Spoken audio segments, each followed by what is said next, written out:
A gente sempre viveu no meio de empreendedores. Meu pai e os irmãos dele sempre empreenderam na vida. Eu mesmo já morei em várias cidades do Brasil por conta do meu pai estar fazendo negócios diferentes, empresas diferentes. Eu já morei em Campo Grande, no Mato Grosso do Sul, em Belém, no Pará, em São Paulo, no Rio. Eu tenho uma coisa que eu sempre trouxe ao longo da minha história, que é a questão de ter muita disciplina e ter muito foco no que eu quero. Isso veio desde a área esportiva, onde eu fui piloto de kart, cheguei a ser pódio no Brasileiro. Isso sempre acompanhou muito. Cheguei um momento que eu falei, não, agora chegou a hora de voltar ao que eu sempre quis fazer. E aí falei, eu vou voltar para Fortaleza, a família toda estava lá, e vou empreender, ou vou buscar um caminho para que eu consiga empreender no futuro. Em 2013 para 2014, lá nos Estados Unidos, estava tendo um boom do almond milk, do leite de amêndoa. E meu pai, vendo isso, falou com meu irmão, fizemos o primeiro leite vegetal do mundo, só com 2 ingredientes, só com água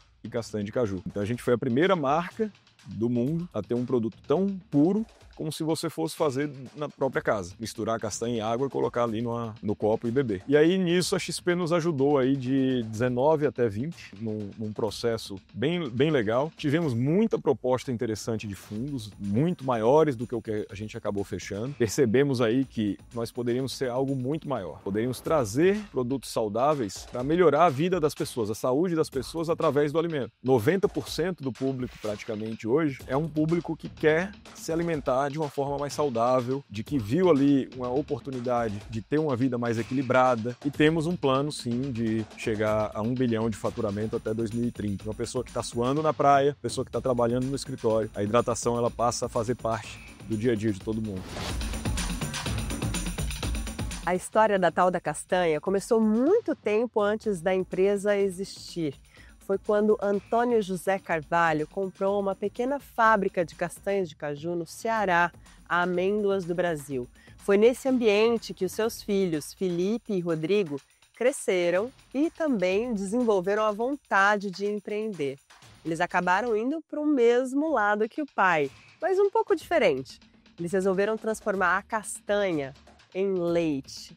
E assim surgiu a tal da castanha, uma empresa que começou pequenininha, como uma startup dentro de outra empresa, mas foi crescendo, abrindo suas próprias asas, até que fez uma joint venture com a Três Corações. Agora a empresa, que já tem um faturamento multimilionário, já está espalhada pelo Brasil. E o Rodrigo veio aqui para contar essa história de sucesso.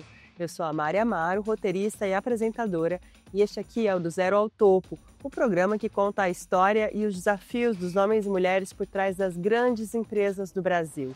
Se você está assistindo a gente pelo YouTube, se inscreva no nosso canal se ainda não for inscrito. Se estiver ouvindo a gente no seu agregador de podcasts favorito, você também pode seguir a gente por aí. Mas antes de ir para a história do dia, o Guilherme Benchimol tem um recado para você. Um dos arrependimentos que eu tive foi justamente no meu começo de carreira não ter tido acesso a bons empreendedores e bons mentores que pudessem ter evitado que eu escorregasse em algumas cascas de banana. E foi justamente pensando nesse conceito que nós estamos lançando o nosso Zero ao Topo Experience, um evento de mentoria onde eu, junto com outros empreendedores super experientes, estaremos ajudando pequenos e médios empreendedores a cada vez mais escalarem seus negócios. O Brasil é um dos países mais empreendedores do mundo, mais ou menos 80% dos brasileiros pensam em empreender. Justamente esse nosso esforço aqui é para fortalecer essa parte importante do nosso país, porque nós acreditamos que quanto mais empreendedores competentes nós tivermos no Brasil, mais emprego, mais renda, mais inovação nós teremos em nosso Brasil. Então todos estão convidados, espero que vocês aproveitem e nos vemos lá.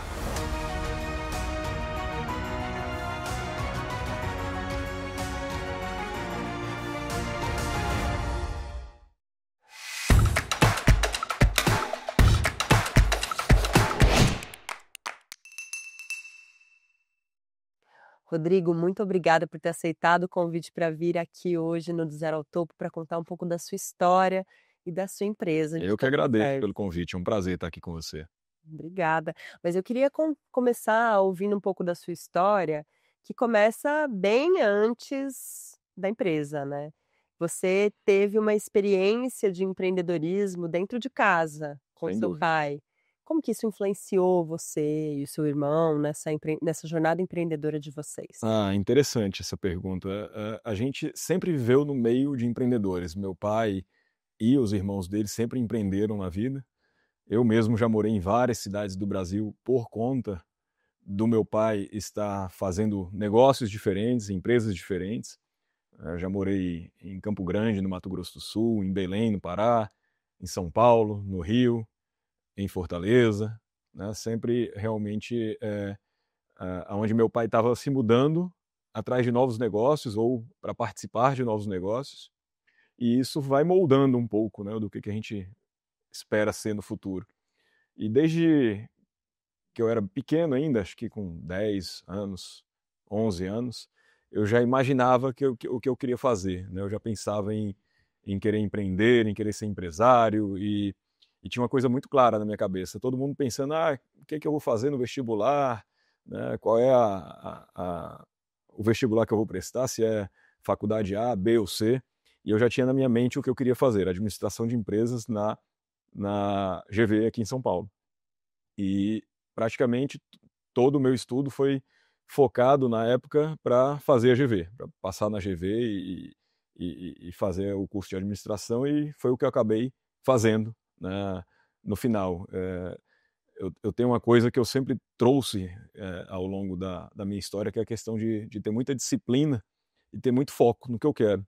Isso veio desde a área esportiva, onde eu fui piloto de kart, cheguei a ser pódio no Brasileiro, e isso sempre acompanhou muito, né? O esporte sempre acompanhou minha vida e ajudou também nessa formação de disciplina, de foco, de você colocar uma meta e ir atrás dela e correr atrás dela. Então essa casadinha, que a gente pode chamar aí de uma família de empreendedores com uma veia esportiva muito forte, acho que foi muito importante na minha formação.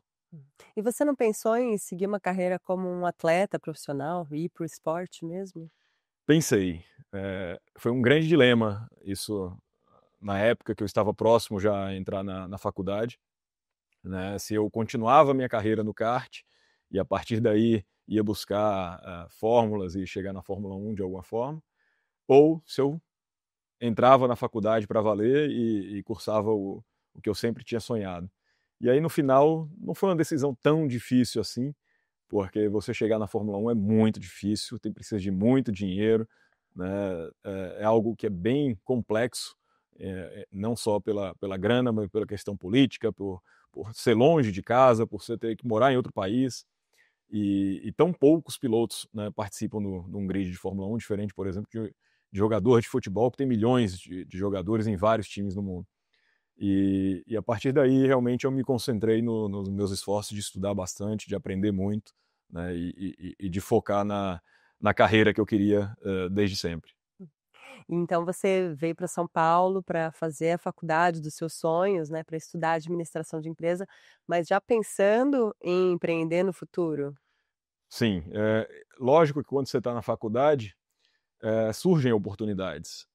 E eu tive boas oportunidades enquanto eu estava lá. Eu estagiei primeiro no Grupo Ipiranga, participei de um programa de estágio rotativo que conhecia várias áreas de negócio, e aí Ipiranga Química, Ipiranga Petróleo, e fui passando no grupo em áreas comerciais, administrativo, financeiro, o que me deu uma boa visão de um negócio muito grande.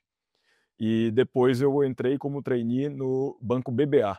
Depois foi comprado pelo Itaú, virou Itaú BBA, e construí um bom relacionamento lá dentro, né? Depois eu fui efetivado, participei da mesa de câmbio, mesa de comércio exterior, área comercial, também consegui passar em várias áreas ali dentro do Itaú BBA, construí laços bem interessantes na área financeira lá dentro, e a partir daí eu comecei a entender mais sobre esse mundo, sobre esse mercado. Tinha que trabalhar muito, eu chegava às 7 da manhã e ia embora 10 da noite nas áreas onde eu passava. E aí eu cheguei a um momento que eu falei, não, agora chegou a hora de voltar ao que eu sempre quis fazer. E aí falei, eu vou voltar para Fortaleza, a família toda estava lá, e vou empreender, ou vou buscar um caminho para que eu consiga empreender no futuro. Já estava com um trabalho já meio que engatilhado para começar na área de marketing, em uma grande empresa em Fortaleza, E aí o meu tio, irmão do meu pai, me chamou. Ele falou, pô, Rodrigo, se eu soubesse que você também queria marketing, eu já tinha te chamado há muito mais tempo. Aí eu falei, como assim? Não, você sempre trabalhou mais pro lado financeiro, você sempre gostou muito de números. Não imaginei que você gostava de marketing também. E aí eu falei, não, quando eu me formei na GV, eu fiz duas, vamos dizer, especializações. Você indicava algumas matérias, algumas cadeiras que você queria ter um foco maior. E eu fui para dois caminhos, eu fui para finanças e fui para marketing estratégico. Então, duas áreas que eu sempre gostei. E aí, em vez de eu entrar nessa grande empresa na área de marketing, o meu tio me convidou para trabalhar com ele. Ele tinha uma concessionária de veículos naquela época, uma concessionária Toyota, lá em Fortaleza. E ele me chamou para estruturar o departamento de marketing lá dentro, que ele queria expandir. E aí, iniciei o trabalho com ele. Depois ele me convidou para ser sócio, resumindo bastante. Expandimos a operação. Hoje a gente tem no grupo mais de 30 concessionárias. Ajudei a criar a área de F&I, que é de financiamento, seguro, consórcio lá dentro, né, representando os bancos, representando os consórcios lá dentro das concessionárias. E aí, além de virar sócio dele, eu virei CEO do braço de luxo do grupo, que a gente, na época, estava com Land Rover, Mercedes, Jeep e Harley Davidson, entre as marcas que a gente tinha no grupo.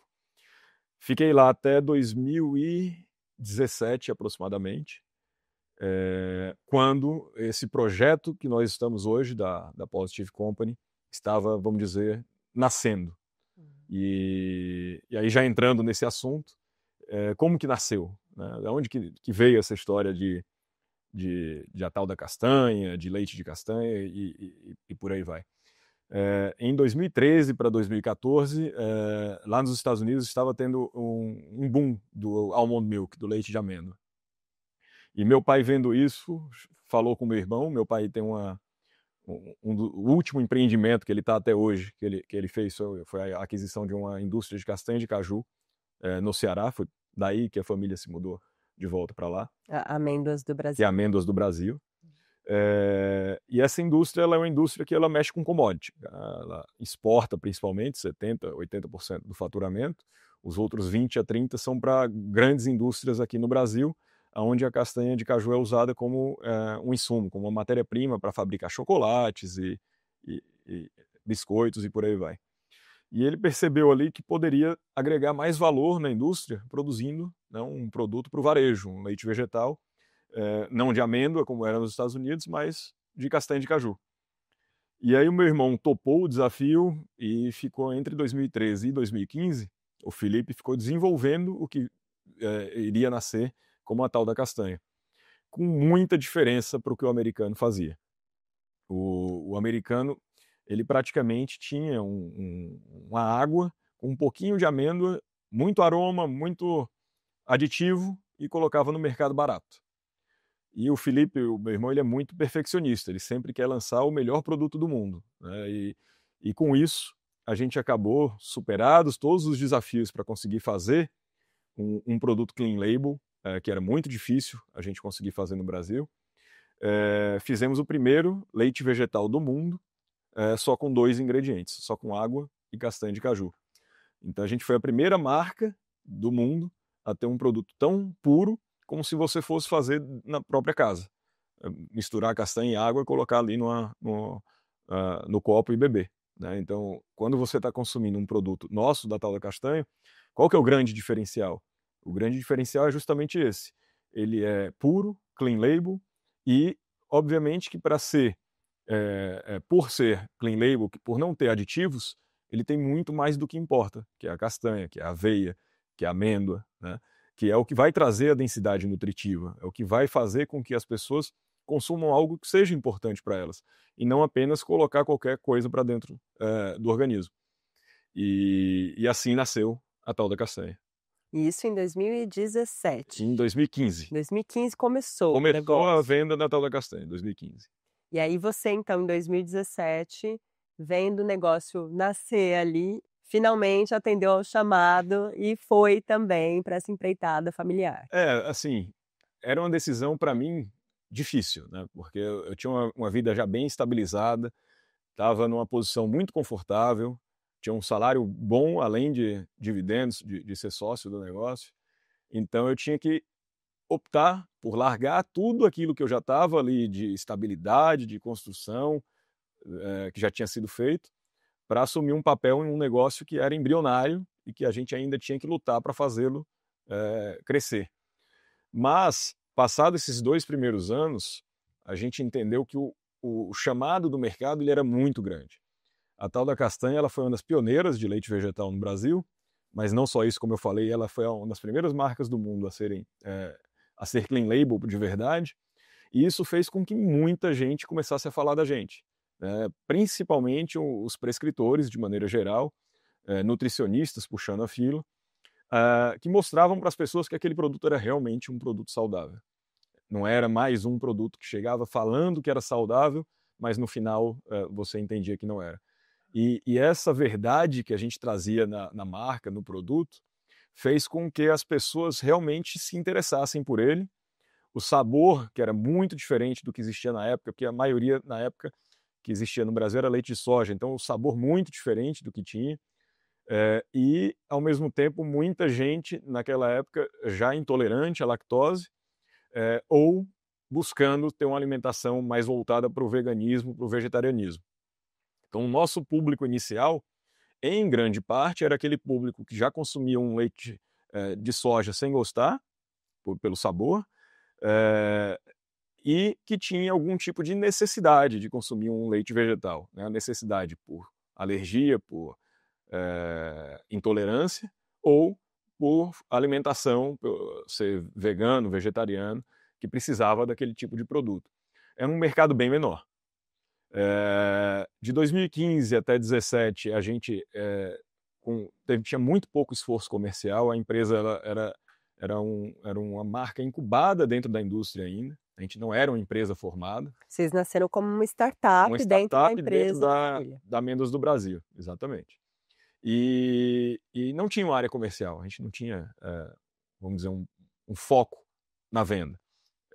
E aí o meu irmão, ele muitas vezes foi bater na porta do supermercado, apresentar o produto, visitava nutricionista no início, e depois, quando eles me chamaram, e aí é que veio isso, a gente já estava começando a ganhar um pouco mais de corpo, já estava em algumas redes importantes, e já via, né, esse sucesso nesse pouco público que já estava consumindo, de ter uma repetição, uma recorrência na compra, de estarem falando muito bem nas redes sociais, e muita gente pedindo, pô, eu queria receber seu produto, e assim a gente foi conseguindo fazer uma expansão devagarinho, mas num boca a boca, vamos dizer assim. E muito ajudado pelo público prescritor, pelo nutricionista, de prescrever o produto, né? Passou a ser o produto da categoria número 1 para o nutricionista prescrever. E quando eu vi que realmente a gente já tinha conseguido passar dessa primeira arrebentação ali inicial, eu falei, não, eu vou encarar esse projeto com vocês. Fico muito grato deles terem me chamado para entrar nesse desafio com eles, né, tanto meu pai como meu irmão. E aí eu entrei justamente com um foco maior em desenvolver uma estratégia comercial e colocar pessoas na área comercial para a gente começar uma expansão um pouco mais acelerada. E aí a gente começou a ter cara de empresa para valer em 2017 para 2018. Contratamos um gerente nacional de vendas, representantes em todos os estados do Brasil, fizemos reunião com várias empresas de logística para conseguir fazer a entrega mais rápida. A gente começou a realmente ter um foco maior em atender os clientes de uma maneira, vamos dizer, mais propositiva e mais positiva. E isso fez com que a gente conseguisse rapidamente expandir o alcance da tal da castanha para um alcance quase que nacional. Óbvio que ainda concentrado em algumas poucas redes em cada cidade ou em cada estado, né, principalmente aquelas que já sabiam vender produtos de valor agregado maior, mas já com a presença em praticamente todos os estados do Brasil, entre 17 e 19. Nesse momento, a gente não tinha verba para investir em marketing. O que a gente fazia? A gente realmente usou muito do artifício de mídias sociais, de digital, vamos dizer assim, e de influenciadores que queriam ou que estavam naquele momento iniciando uma vida mais saudável. A gente pode dizer que ali era o início desse boom de vida saudável que está tendo aí mundialmente. E como Isso foi antes da pandemia, né? Antes da pandemia. E como era o início, a gente ainda não tinha o que existe hoje de ter que fazer altos investimentos para o influenciador colocar o seu produto na mídia. A gente conseguiu, naquele momento, colocar o produto nas mãos de várias pessoas que acabavam divulgando porque queriam ter o produto, porque queriam usar aquele produto. E esse foi o nosso maior trabalho de marketing nessa época, de colocar o produto nas mãos certas e fazer ele aparecer para outras pessoas quererem também consumi-lo. E, por outro lado, na área comercial, nessa aceleração que a gente fez, como não eram muitos clientes ainda, o que eu tive de foco? A gente pegar aqueles principais e a gente, como não tinha verba, como eu falei, de marketing, a gente conseguir fazer alguma conta com os varejistas para colocar o nosso produto em destaque. Um desconto a mais para ele comprar um volume maior e colocar o produto numa gôndola bem privilegiada para os consumidores, quando entrarem na loja, verem. Um investimento em algum tipo de programa de incentivo para degustação, também através de envio de produto numa quantidade maior, aonde não teria que sair caixa nosso, em sim a gente entrar com algum tipo de privilégio, ou de desconto, ou de produto para as redes. E nessa a gente ganhou muita visibilidade, que tinha a visibilidade dos influenciadores vindo e das lojas terem um produto bem destacado ali nos corredores, nas gôndolas. E a partir de 19, com um crescimento bem maior, já com um número de faturamento relevante, a gente foi muito abordado por fundos de investimento. Com essa visibilidade, ela trouxe também vários fundos querendo conversar conosco para fazer justamente algum tipo de investimento onde a gente vislumbrasse expansão, como os fundos costumam fazer. E na mesma época, por uma coincidência muito positiva, a gente conheceu o Pedro da Três Corações, que é o CEO da Três Corações, o Pedro Lima. Recebemos um recado de que ele queria conversar com a gente para fazer algum tipo de parceria, tinha tudo a ver, café com leite, vegetal no caso. E fomos ao escritório dele, conhecemos ele, e no final o Pedro, a parceria vai ser legal, etc., mas eu queria mesmo era conhecer vocês. Eu tenho muito interesse da gente se aproximar mais, da gente fazer algo juntos. E foi quando, num jantar aqui em São Paulo, com o Bruno Constantino, que era o CFO da XP, e muito amigo meu, ele falou: Rodrigo, estamos montando a área de IB, M&A vai começar agora na XP, eu vou pegar o seu caso aí como nos primeiros casos nossos aqui, pode mandar todos esses fundos aí para falar com a gente, para você não ficar desviando sua atenção, lá em Fortaleza. Pede para o pessoal da Três Corações vir, eu vou montar aqui uma estrutura e a gente vai ver aonde que isso vai dar. Se der certo, aí a gente vê aí algo para pagar aí um FII, alguma coisa para XP, e vocês ficam felizes e a gente também. Eu falei, então tá bom, Bruno, vamos seguir dessa forma. E aí nisso a XP nos ajudou aí de 19 até 20, num processo bem legal. Tivemos muita proposta interessante de fundos, muito maiores do que o que a gente acabou fechando. Mas por que a gente não pegou? A gente percebeu no meio do caminho que a gente não queria pegar só o dinheiro. Seria muito mais interessante ter um investimento estratégico, onde a gente vislumbrasse o longo prazo e não só o curto prazo. Não só pegar um dinheiro agora, mas sim vislumbrar um crescimento do negócio aí ao longo dos anos. Que é o que a gente sempre quis, nunca foi criar um negócio para vender, e sim criar um negócio para ele crescer, ficar grande, ficar relevante para a vida das pessoas. Para durar, né? Para ter uma vida longa. Perpetuidade, exatamente. No final, fechamos com a Três Corações, fechamos um negócio não só pela estratégia ou por ser estratégico para a gente, óbvio que isso pesou bastante, mas também por a gente ter visto ali naqueles sócios, que eles são 3 irmãos, o Pedro, o Paulo e o Vicente, são os sócios da Três Corações, valores muito próximos dos nossos. Então a gente viu ali que tinha uma sinergia não só de negócio, mas também pessoal em torno dos valores de trabalho, de fazer a coisa correta. E vimos ali uma possibilidade bem legal de realmente nos unirmos a pessoas boas que nos ajudassem a levar o negócio para um outro patamar. E aí a gente, em fevereiro de 2020, pré-pandemia, um mês antes da pandemia, nós assinamos aí o contrato com a Três Corações, formamos a joint venture, que é a Positive Company, que é a união justamente da nossa família com a Três Corações. E de lá para cá foi onde a gente veio aí com esse crescimento muito mais robusto, chegando em muito mais lares aí no Brasil inteiro. Isso acabou abrindo muitas portas para vocês, principalmente as portas dos supermercados, né? Lugares que vocês não tinham acesso, vocês passaram a ter com essa logística que já era organizada pela Três Corações. Esse foi o principal ganho de vocês com a joint venture ou tiveram outros também? Quais foram os outros? Principalmente o ganho de distribuição, o ganho comercial foi o maior, foi o que mais acelerou. Mas, obviamente, que tem outros ganhos envolvidos, como o próprio conselho. A gente tem um conselho que é formado hoje, metade por nós e metade pela Três Corações, por indicados da Três Corações, aonde nos ajuda muito no dia a dia, ouvir a experiência que eles já têm de mercado. O próprio back-office, eles nos ajudaram muito, né? A gente deu para a gente a possibilidade de não precisar focar demais em áreas que não eram tão estratégicas como contabilidade, financeiro, e focar muito mais na expansão do negócio enquanto marketing, P&D, estratégia comercial, para levar o negócio para outro patamar realmente.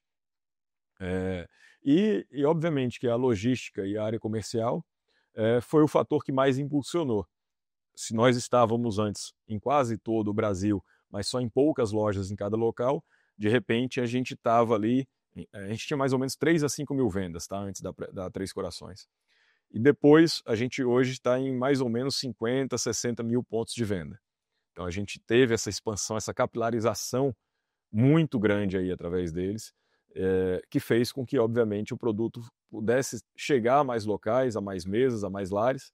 E, obviamente, que também conseguimos, com isso, ter uma redução do custo, principalmente do custo de logística, para chegar nesses locais.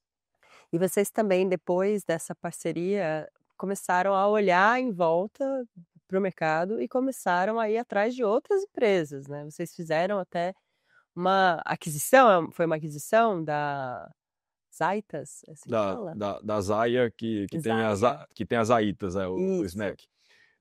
Vamos só voltar um pouquinho. Aí, um pouco antes dessa junção, a gente só tinha a tal da castanha até 2019. E em 2019, nós saímos um pouco daquela miopia inicial de que a tal da castanha ela tinha nascido para agregar valor para a indústria de castanha. Percebemos aí que nós poderíamos ser algo muito maior.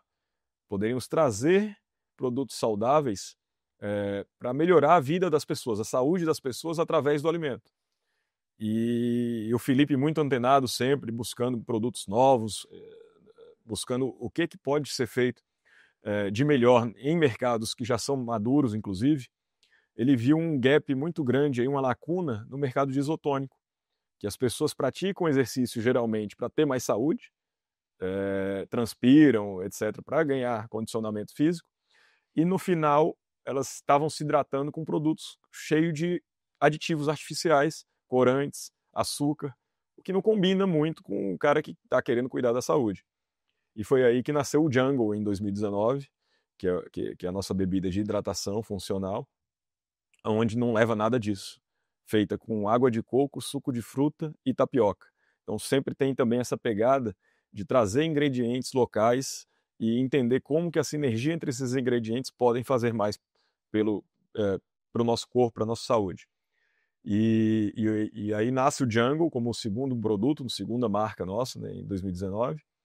E em 2020, quando a gente conseguiu fazer a consolidação com a Três Corações a partir de julho, focando muito mais, com muito mais tempo para focar em expansão de portfólio, aí sim a gente começou a lançar vários outros produtos e outras marcas. Aí veio o Ultra Coffee, onde nasceu a marca Plant Power, que é a nossa marca de suplementos funcionais e saudáveis. E aí a Plant Power hoje tem proteínas que não tem leite, ela tem creatina 100% pura, além do Ultra Coffee. Ela tem o Nitro, que é um produto 100% à base de beterraba, também natural, que ajuda muito para quem pratica esporte, porque ele a beterraba é um vasodilatador natural. Só que é difícil você comer 2 beterrabas inteiras. Então a gente fez ele na versão em pó, você joga ali um medidor, você já tem todo o benefício de 2 beterrabas ali para fazer essa vasodilatação natural e com isso ter um melhor desempenho no exercício. E tem muita gente usando também, quem tem uma pressão um pouco mais alta, porque na hora que você dilata o vaso também baixa a pressão, então tem um outro ganho. Temos shot de imunidade feito 100% com ingredientes naturais, como limão, acerola, laranja. Então, a gente pega muito do que existe na natureza e extrai o melhor delas. Daí o nome Plant Power, né? Da força da própria planta, da própria natureza, a gente está extraindo a força dela. Temos um produto que chama The One, que ele é um produto que mistura vários verdes também naturais, hortelã, aipo, alface, couve, tudo que você imaginar de verde está ali dentro, trazendo uma sinergia nutricional. É um produto para principalmente quem não consegue consumir muitos verdes, muitos vegetais, muitos legumes e verduras no dia a dia. Ele tem ali tudo também num medidor, joga no copo, fez a satisfação diária daqueles nutrientes que ele precisa. E lançamos também a marca Possible. O Possible, ele é uma segunda marca de leite vegetal, então a gente tem a tal da castanha e tem o Possible, qual que é o diferente do Possible para a tal da castanha? O Possible, o que a gente imaginou foi de trazer mais gente para ter essa vida mais saudável. E as pessoas, antes de conseguirem se acostumar com o paladar do leite vegetal, porque é bem diferente do que elas vêm consumindo a vida inteira de leite de vaca, elas passam aí por um processo de adaptação, de paladar, de entender, né, como é que funciona aquilo. E, obviamente, que a grande maioria se adapta e depois ela passa a achar o leite vegetal até mais saboroso nas receitas do que o leite de vaca, porque você tem uma variedade de sabores. Você tem a castanha, você tem a aveia, você tem a amêndoas, você consegue fazer várias misturas diferentes no prato ou uma bebida. E o Possible, a gente entendeu que a gente podia ajudar as pessoas nessa transição. Ele mimetiza muito o sabor do leite de vaca, só que sem ter nada de leite. Então você compra o Possible original, ele parece que você está tomando um leite de vaca sem leite, mas com todo o sabor, a cremosidade, a textura. E o Possible chocolate nem se fala, parece um achocolatado mesmo, tradicional, que todo mundo consome, só que ele tem quase 80% menos açúcares e metade das calorias de um achocolatado tradicional. E o melhor de tudo isso é que o Possible tem um preço mais baixo. Então o preço se assemelha muito. Se você for ver um achocolatado tradicional e comparar com o Possible, que é um achocolatado bem mais saudável, o preço vai ser praticamente o mesmo. E aí foi por isso que a gente lançou o Possible como uma segunda marca de leite vegetal, para trazer um diferencial, né, e tentar trazer mais gente para ter essa visão e em como isso pode melhorar a saúde. E aí você falou da Zaya. A Zaya foi o primeiro investimento nosso externo, vamos dizer assim, que não fez parte, a marca, o produto não nasceram com a gente. Foram, acho que uns 3 a 4 anos, ou até mais, 5 anos, namorando aí com ela. O Marcelo, que é o CEO da Zaya, fundador, virou meu amigo. A gente se conheceu, acho que numa Naturaltech. Depois a gente saiu para jantar e esses jantares foram se repetindo. Toda vez que eu vinha a São Paulo, vamos jantar juntos, vamos, e conversando muito sobre os negócios. Ele gostava muito dos nossos negócios, a gente gostava muito do negócio dele. Ele de início só tinha farinhas e produtos em pó para preparar um bolo, para preparar um cookie, etc. E isso era uma coisa um pouco mais lenta para se ganhar tração.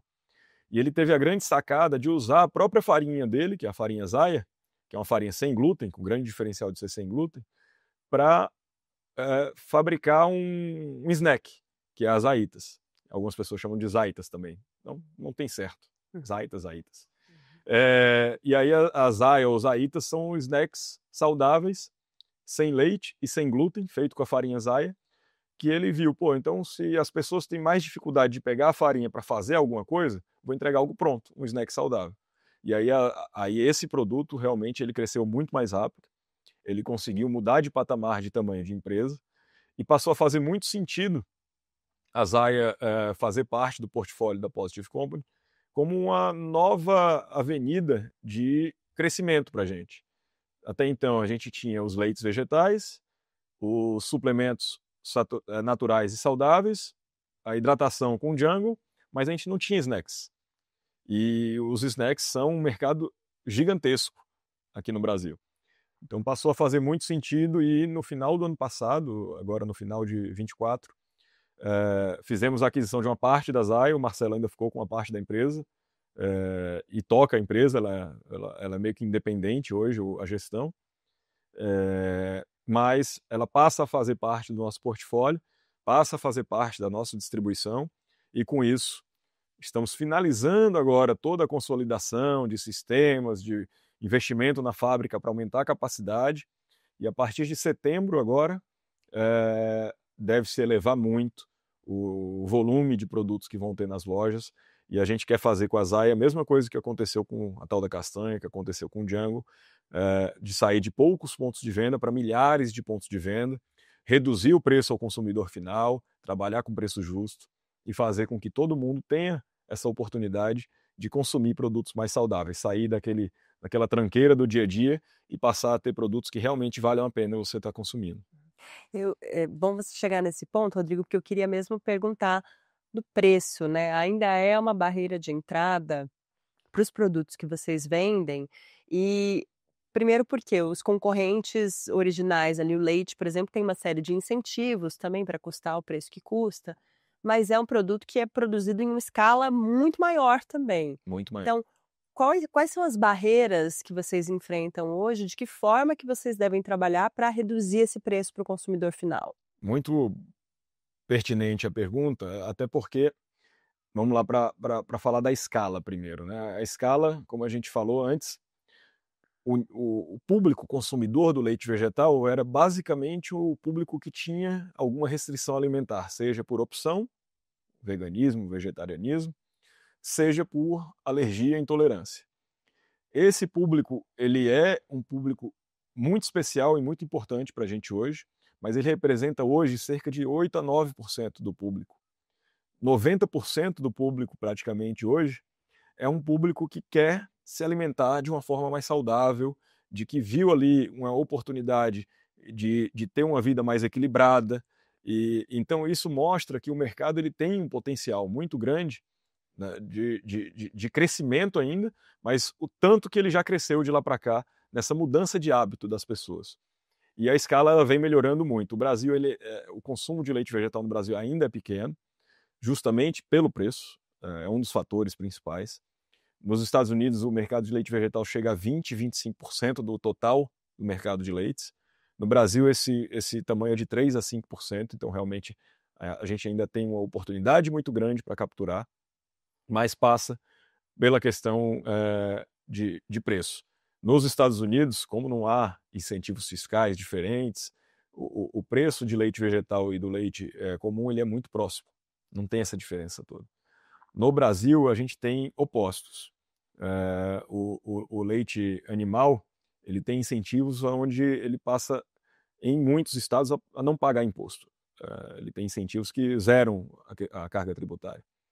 O leite vegetal, a gente chega a pagar 32%, 33% sobre o faturamento de impostos. Imagina, daria para cortar 1/3 do preço da bebida se a gente tivesse o mesmo tipo de paridade tributária de que um leite comum, o que seria o ideal, até porque tem muita gente que consome por saúde.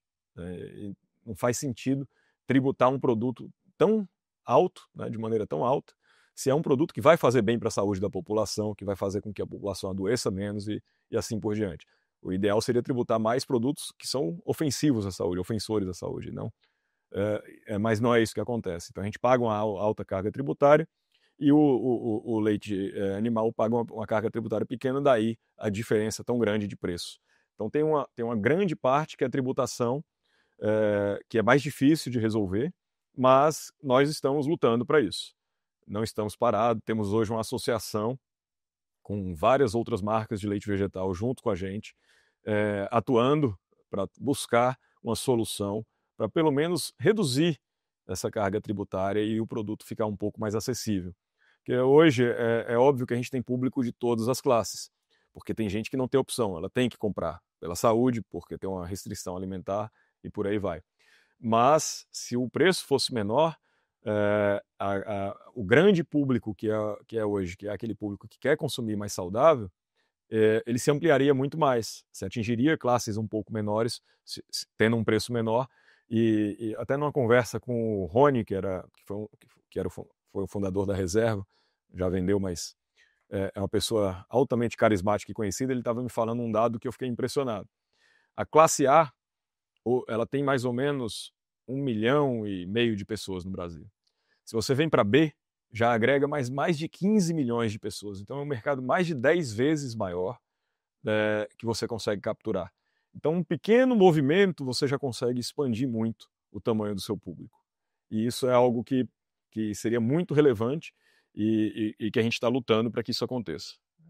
E qual que é o panorama da empresa hoje? Vocês têm que tipo de operação, qual o tamanho, quantas pessoas trabalham, qual o faturamento? O que você pode abrir para a gente?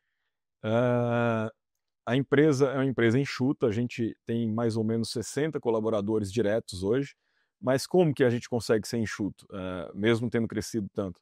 Justamente por ter esse apoio da Três Corações, e eles assumem boa parte do back-office e também toda a área de logística, comercial e distribuição. Então, onde agregaria mais gente, a gente acaba conseguindo ter um uso, vamos dizer, direto da força de pessoas, vamos dizer assim, da Três Corações. Então hoje a gente tem mais ou menos 60 pessoas, a sede fica em Fortaleza. Quando fizemos o negócio com a Três Corações, a gente faturava mais ou menos 25, 28 milhões. E de lá para cá a gente cresceu mais de 12 vezes. Então a empresa realmente é uma empresa que tem um porte maior hoje, não diria que é uma empresa de grande porte, mas é uma empresa de médio porte. E temos um plano, sim, de chegar a 1 bilhão de faturamento até 2030. Esse é o nosso planejamento estratégico daqui para lá. E isso passa por vender mais os produtos que nós já temos e expansão de portfólio também. A Zaya uma das grandes apostas que nós temos nessa expansão. A gente imagina que a Zaya pode chegar aí a 200, 300 milhões de faturamento aí nos próximos 5 anos. O Jungle é uma marca que está crescendo muito. Do ano passado para cá ela cresceu 15 vezes em um ano. Então tá existindo no mundo inteiro um processo natural, né, das pessoas se alimentarem melhor e analisarem melhor o que estão consumindo, fora uma mudança completa de hábitos, né, principalmente depois da pandemia. Muita gente praticando exercício, você vê o boom de academias, o boom de corridas, e não é só no Brasil, é um panorama mundial. E em muitos países, várias bebidas de hidratação estão sendo banidas, por conter corante, por conter justamente coisas que não deveriam ter. E o Jungle está surfando muito nessa onda hoje, por ser extremamente natural. A gente já tinha as garrafinhas, né, o Jungle pronto para beber, aqui, eu fico direto. Quem está assistindo a gente pelo YouTube pode ver aí a garrafinha que está aqui em cima da mesa. Eu consumo direto, e lançamos no último mês o Jungle na versão em pó, em stick, que aí você pode levar para qualquer lugar, para viagem, está no escritório, abre, coloca dentro da garrafinha térmica, que hoje em dia todo mundo tem uma, e você se hidrata de uma maneira natural, saudável e muito mais eficaz do que hidratar só com água, além de ter um sabor delicioso. E aí é que a gente fala que o Jungle ele nasceu com uma veia esportiva, só que hoje ele é consumido em todos os momentos. Uma pessoa que está suando na praia, pessoa que está trabalhando no escritório, a hidratação ela passa a fazer parte do dia a dia de todo mundo. Então tem boas avenidas de crescimento aí com a Zaya, com o Jungle, com a linha de suplementação, que ainda é muito pequena, que está se tornando cada vez mais relevante, suplementação saudável e natural, e ainda grandes possibilidades aí de, alguns anos mais para frente, poderem ocorrer novos M&A também. E estamos abertos ainda para ver o que pode acontecer nesses próximos anos. Mas, no momento atual, temos muito trabalho, muito dever de casa para colocar as marcas que nós já temos numa expansão cada vez mais acelerada. Rodrigo, você falou um pouquinho da estratégia de crescimento da empresa para os próximos anos. Você falou também um pouco já do cenário aqui no Brasil, né, de consumo desse tipo de de alimento, de bebida, mas queria saber qual a sua visão para esse setor no país e se a empresa também tem planos de internacionalização, porque essa tendência que você citou não é uma tendência só nacional, não é só no Brasil que isso está acontecendo, certo? É isso mesmo. Eh, Vamos lá, o mercado no Brasil ele só cresce. Ano após ano entram novas empresas, né? Tem muitos empreendedores, inclusive, se unindo em grupos, em fóruns, para começar novas ideias, para começar novos produtos, novas marcas. E isso é muito positivo. Quanto mais gente no mercado, mais as pessoas vão enxergando de que ele realmente nasceu para agregar valor para as pessoas, para agregar valor principalmente para a saúde. E uma pessoa que se alimenta bem, né, com alimentos saudáveis, que se exercita bem, ela vai gastar muito menos com médico, com remédio, com saúde pública e com saúde privada, com plano de saúde. Então a gente tem aí uma mudança, né, de paradigma de que antes você ficava doente para poder curar a doença. Agora você não precisa ficar doente. Você pode ter uma vida, um estilo de vida muito melhor que te faça adiar doenças ou até se precaver de várias doenças ao longo da vida. Essa é a grande mudança e o que mais está impulsionando o mercado no Brasil.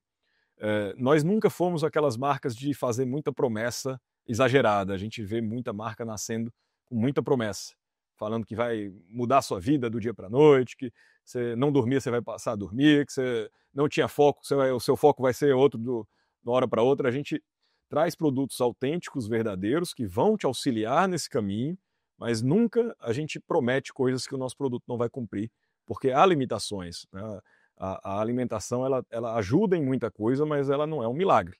Ela não é uma droga, um remédio que está ali que vai fazer a sua vida virar do dia para a noite. E isso é um dos fatores que eu considero fatores críticos do nosso sucesso enquanto empresa. Trazer essa verdade, né, à tona. Não fazer promessas mirabolantes e os produtos realmente cumprirem o que a gente promete. Só em investimento com laudos de laboratório para entender se tudo o que a gente coloca aqui no rótulo está realmente sendo entregue para as pessoas que compram o produto. Nesse ano, nesse primeiro semestre, a gente investiu mais de 3 milhões de reais em análise de laboratórios. Por quê? A gente é obrigado a fazer isso? Não, mas a gente se sente no dever de fazer isso com os nossos clientes. Então essa verdade de trazer essa autenticidade nos produtos faz com que a gente não tenha, vamos dizer, esse crescimento ultra rápido que algumas marcas e algumas empresas têm, mas sem dúvida nenhuma fazem que o nosso crescimento ele seja perene e seja contínuo ao longo dos anos. A gente tenta fazer esse diferencial em relação ao mercado. E você comentou sobre internacionalização. Já pensamos bastante no passado, já iniciamos até um projeto nos Estados Unidos, 3 anos atrás aproximadamente, mas vimos que demanda muito investimento e muito foco. E a gente tem muito para fazer aqui no Brasil ainda. Então abortamos inicialmente o caminho que nós íamos seguir, mas isso não significa que a gente abandonou. Hoje nós somos procurados em alguns países por pessoas ou empresas ou distribuidores que querem levar o nosso produto para lá, que não dependem da gente necessariamente estar presente naquele país. E nessa nova onda, nessa nova fase, já temos aí a tal da castanha, por exemplo, ela já está na Austrália, no Canadá, está indo para o México agora, para o Chile, para o Paraguai e para a Argentina. Então já estamos iniciando e partindo de pessoas querendo vender o produto. E vai com o nome mesmo, a tal da castanha? Não, a gente criou uma marca internacional, ela chama PlantCo, justamente porque o nome a tal da castanha não é um nome que dá para você trabalhar, né? É muito brasileiro, muito né? brasileiro. Funciona muito bem aqui. Exatamente. Então a gente criou uma marca nova, a embalagem é igual, a essência do produto é igual, a comunicação é igual, mas a marca é diferente justamente para isso. Isso é algo comum, várias marcas mundiais, inclusive, a gente nem imagina, mas elas têm nomes diferentes em países diferentes. E o próprio Jungle, depois dessa reviravolta no mundo de isotônicos, de corantes, estamos recebendo muitas demandas também para levar o Jungle para fora. Alguns distribuidores e até algumas empresas que são multinacionais pensando em distribuir o produto lá fora, o que para a gente nos enche de orgulho, obviamente, mas a gente tem que entender primeiro qual o distribuidor, qual o empresário, ou qual a empresa que faz mais sentido em cada país para a gente colocar. E nessa pegada, acabamos fechando, por exemplo, um patrocínio de uma grande promessa do automobilismo brasileiro, que é o Rafa Câmara. Ele está na Fórmula 3, foi campeão antecipado da Fórmula 3, que é uma categoria de acesso à Fórmula 1, justamente para começar a projetar a imagem do Jungle lá fora. Ele foi campeão na Europa, ainda vai fazer algumas corridas esse ano, e ano que vem já vai para a Fórmula 2, e a grande promessa de ser um piloto da Ferrari no futuro. E nós fazemos isso não somente pela imagem da marca, mas sempre fomos um grande apoiador de atletas no Brasil inteiro, em várias modalidades, desde vôlei, triatlon, corrida, agora automobilismo. Aliás, já tivemos alguns pilotos no automobilismo, na Stock Car, inclusive, agora internacionalmente. Então, sempre buscando apoiar realmente aqueles que podem fazer bonito aí pelo nosso país. E também seu interesse pessoal ali em corridas, né? Mas tudo bem. Exatamente. E, Rodrigo, como que fica hoje a divisão da liderança dentro da companhia? Porque tem você e seu irmão, dentro do conselho tem os sócios também da Três Corações. Como que vocês se dividem internamente para cuidar do negócio? Eu e meu irmão, a gente toca o dia a dia do negócio, né? Temos um conselho que se reúne a cada 2 meses. Esse conselho, como eu falei, metade do conselho é da Três Corações, metade é da nossa família. E o conselho ele é muito importante para acertar rumos, pegar alguma decisão estratégica que a gente precise alinhar antes, mas o dia a dia do negócio é tocado por nós. O Felipe ele fica bem focado no desenvolvimento de produtos, na inovação, na qualidade, em trazer cada vez mais produtos reais e de altíssima qualidade para o portfólio. E eu fico mais na área comercial, administrativa e financeira, tocando o dia a dia do negócio. Então a gente se divide bastante, se complementa bastante. Nós somos bem diferentes, apesar de sermos irmãos, e acho que isso é um fator muito legal para o nosso dia a dia, essa complementariedade que nós temos um com o outro. E nesses anos de empresa, que vocês já têm alguma experiência aí, né? Qual foi o momento mais difícil para vocês? Ou teve algum momento que vocês pensaram que esse negócio não vai dar certo, esquece, vamos fazer outra coisa? No dia a dia existem muitos desafios, né? O próprio Jungle já teve um período desafiador. A gente teve que relançá-lo 1 ano e meio atrás. A gente tinha um produto que ele entregava muito em termos de saúde, mas ele não entregava tanto em termos de sabor.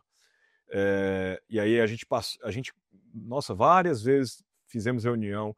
Será que vai? Será que não vai? O que a gente faz? A gente desiste do produto. Graças a Deus não desistimos.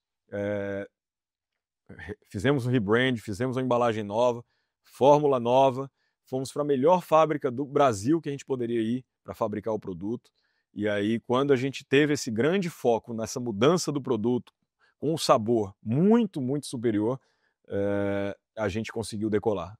Como eu falei, de 1 ano e meio para cá, ele cresceu mais de 10 vezes e é um dos produtos que mais crescem hoje no nosso portfólio. Então, eu diria que esse foi um exemplo de um desafio que a gente enfrenta no dia a dia.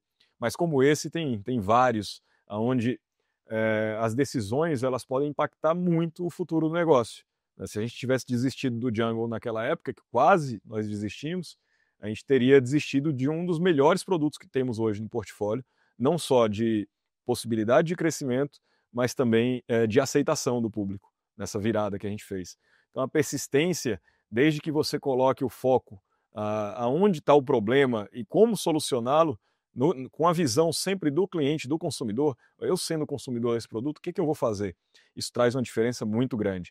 E aí que eu sempre falo pro nosso time, que eu costumo fazer muito é gastar sola de sapato. Geralmente eu passo 1 semana por mês viajando, nem sempre já com reuniões pré-planejadas, mas para visitar a loja, para entender como é que o consumidor está enxergando, conversar com um repositor de gôndola, conversar com um dono de loja, porque é aí que saem vários insights para a gente ter uma melhoria no dia a dia. Desde um consumidor que reclamou de alguma coisa, até uma proposta de um sabor novo que você não estava pensando num produto, um produto diferente que você viu que o consumidor está gostando ali de comprar. essa questão de você estar presente e estar muito próximo do consumidor faz muita diferença. Para o varejo precisa, né? Precisa. Precisa estar É presente. fundamental. Se não fizer isso, se você for uma pessoa trancada em escritório, é bem difícil que consiga prosperar. E, Rodrigo, a gente já está chegando no final da nossa conversa. Já? Foi rápido? Foi rápido, né? E tem umas perguntas que eu gosto de fazer sempre para os convidados aqui. E a primeira delas é: o que você faz quando você não está trabalhando? O que eu faço quando não estou trabalhando? Vamos dizer que é muito difícil esse equilíbrio, mas eu tento deixar esse equilíbrio quase que em 50-50. Ou eu estou com minha família, principalmente com minhas filhas, ou fazendo algum tipo de atividade física que eu amo. Eu corro, eu nado, eu pedalo, jogo tênis e faço musculação. Então tem que encaixar algum momento para fazer tudo isso. Mas é uma em cada dia, né? Porque não dá para fazer 2 por dia, geralmente. Olha só. Então eu tenho que acordar muito cedo para conseguir encaixar, porque geralmente o que eu faço? Eu tento fazer atividade em um horário que elas não estão acordadas ou que estão na escola, alguma coisa assim. Então eu corro e pedalo geralmente entre 5 e 7 da manhã e jogo meu tênis já no final do dia, a musculação na hora do almoço. Eu tento pegar alguns horários que não interfiram na vida pessoal, porque eu sou uma pessoa muito família, gosto muito de estar em família e não abro mão. Então eu sempre brinco lá em casa que esse equilíbrio ele é fundamental para a longevidade, não só você como pessoa, da sua saúde, mas a longevidade do seu negócio, porque se tiver um desequilíbrio, a família está ruim, você vai acabar trazendo isso para o negócio. Se tiver um desequilíbrio porque você está trabalhando demais também, a família vai ficar ruim, vai desandar alguma coisa. E se você também estiver fazendo esporte demais, pode desandar o negócio ou a família. Esse equilíbrio dos pratos é bem importante e é algo que eu venho me trabalhando cada vez mais no dia a dia. E que conselho que você daria para você mesmo mais jovem, para o jovem Rodrigo? Que conselho eu me daria mais jovem? Eu teria tentado empreender antes, porque o Brasil tem carência de empreendedores, tem carência de pessoas que queiram fazer a diferença. A gente tem hoje um país que foca muito no assistencialismo e muita gente esquece que para mudar o país e para mudar a sua própria vida e a vida dos outros, empreender é fundamental. Empreender gera emprego, empreender gera renda, empreender gera negócios e empreender faz com que a gente dependa cada vez menos do público para fazer a nossa vida melhorar. Então, num país que tem tanta dificuldade, que tem tanta deficiência, que a gente tem hoje uma questão política tão forte, o empreendedorismo ele passa a ser cada vez mais importante para todos. E eu me coloco sempre, quando alguém me procura, à disposição para algum tipo de mentoria, algum tipo de ajuda. Participo de bate-papo em alguns grupos, alguns fóruns de novos empreendedores. Recentemente eu fui num do conselho do Theo Braga, que tinham empreendedores de 20 a 30 anos ali, que estão montando negócios, estruturando marcas, justamente por isso, porque eu acho que é algo que transforma, que pode realmente mudar a vida das pessoas e principalmente transformar o nosso país aí para um novo patamar. Muito bom. E para quem você liga quando você não sabe o que fazer? Para o meu pai. Meu pai sempre foi um grande apoiador, sempre me apoiou muito nos meus sonhos, desde a época que eu corria de kart, era quem ia comigo nas corridas, quem investia em mim, e assim também é nessa nossa caminhada juntos aí na vida de empreender. E obviamente que eu tenho outras pessoas como o Pedro, o Paulo, o Vicente, nossos sócios, que nos ajudam muito hoje em dia. O meu tio Luiz Teixeira também, que é o meu sócio nas concessionárias, que aliás eu sou sócio dele, que ele é o majoritário, também tem um papel muito importante nisso aí nesses anos todos. Então você se cercar de pessoas que agregam valor, né, em opiniões, em dicas, no seu dia a dia faz uma diferença muito, muito, muito importante. E você já falou um pouquinho aqui, já deu algumas pistas, mas que conselho que você daria para quem está começando a empreender agora? Principalmente estudar muito o mercado antes de começar a empreender, conversar muito com as pessoas, entender bastante sobre aquele produto ou aquele serviço que você vai prestar, antes de colocá-lo no mercado. Mas não esperar a perfeição. É muito importante iniciar. É muito importante dar o primeiro passo. Tem muita gente que fica esperando o tempo, o momento certo para começar e esse momento nunca vai chegar. É melhor iniciar, obviamente que com uma base boa de conhecimento, mas iniciar e aí você vai melhorando aos poucos, mas nunca ficar sempre esperando aquele momento adequado, aquele momento certo, porque é bem difícil que isso aconteça. Esperar os planetas se alinharem, né? Isso Exatamente. não vai acontecer. Não vai acontecer. Empreendedor é movido a desafio, é movido a dificuldade, e isso é o que realmente faz o nosso dia a dia. Cada dia tem um obstáculo, uma batalha nova, e o grande empreendedor é aquele que realmente ele sabe como contornar essas barreiras, esses obstáculos da melhor forma possível. Certo, Rodrigo, muito obrigada pela conversa. Obrigado, foi muito bom. Essa história fica por aqui. O Do Zero ao Topo é uma produção do Infomoney e você pode participar enviando críticas, elogios, sugestões e outras histórias para zeroautopo@infomoney.com.br. A captação de áudio e vídeo deste episódio foram feitas por Renato Costa e Fábio Teixeira. O roteiro e a produção é do Felipe Siqueira. Eu sou a Mari Amaro, apresentadora, e também faço o roteiro. As redes sociais são do Olavo Granado. A nossa diretora é a Camila Moura. A edição é da equipe do Infomoney. Até a próxima história.